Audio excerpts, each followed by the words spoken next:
오늘은 에스겔의 마지막 장인 48장을 통해서 여호와 삼마라는 제목으로 함께 은혜를 나누고자 합니다. 에스겔 48장에서는 이스라엘 백성들의 각 지파들이 차지할 땅을 구분해주고 있습니다. 그리고 성읍의 출입에 대해서 나오는데 사방의 12개의 문에 이스라엘 12지파의 이름이 각각 새겨져 있습니다. 하나님은 마지막으로 이 성읍의 이름을 붙이셨습니다. 그 이름은 바로 여호와 삼마, 하나님께서 거기 계시다라는 뜻입니다. 이는 결국 하나님께서 친히 임재하시고 당신의 백성들을 다스리겠다라고 하시는 하나님의 약속이자 축복입니다. 성도님들의 가정에 여호와 삼마의 축복이 있기를 간절히 축복합니다.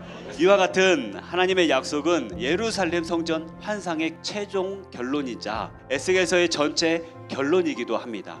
그렇다면 하나님이 친히 임재하시면서 다스리시는 이 세상의 특징은 무엇일까요? 첫 번째는 여호와 하나님만이 찬양과 영광을 받으시는 세상입니다. 하나님께서는 제사장의 땅 중앙에 성소를 세우라고 명령하십니다. 사방에 있는 모든 이스라엘 백성들이 누구나 손쉽게 하나님의 성전을 찾아갈 수 있도록 하기 위함이었습니다. 또한 하나님께서는 장차 이스라엘 백성이 농사를 지으면 농작물의 첫 열매는 반드시 하나님께 거룩히 구별하여 드리도록 하였습니다. 하나님께서 모든 산물의 생산을 주관하시는 분이심을 확실히 인정하고 은혜의 감사함을 잊지 말라는 하나님의 깊은 뜻이 담겨 있었습니다. 성전 중심으로 생활하게 하고 땅에서 얻은 소득의 첫 소산은 하나님께 드려 감사하며 결국 하나님께만 찬양과 영광을 돌려야 한다는 명령임을 기억하시기 바랍니다. 두 번째로는 열심히 일하고 또 일한 만큼의 대가를 공평하게 나누는 사회였습니다.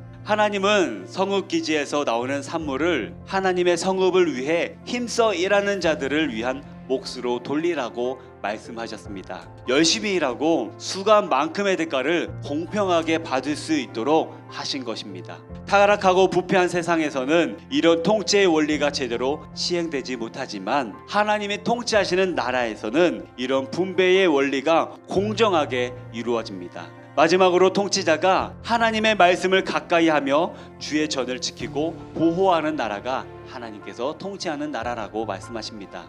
하나님께서는 왕의 분깃을 거룩한 땅 좌우에 두도록 하셨습니다. 왕의 분깃이 거룩한 땅 좌우에 있기 때문에 만약 적이 침공한다면 하나님의 성전보다는 왕의 영토가 먼저 침공을 받게 되어집니다.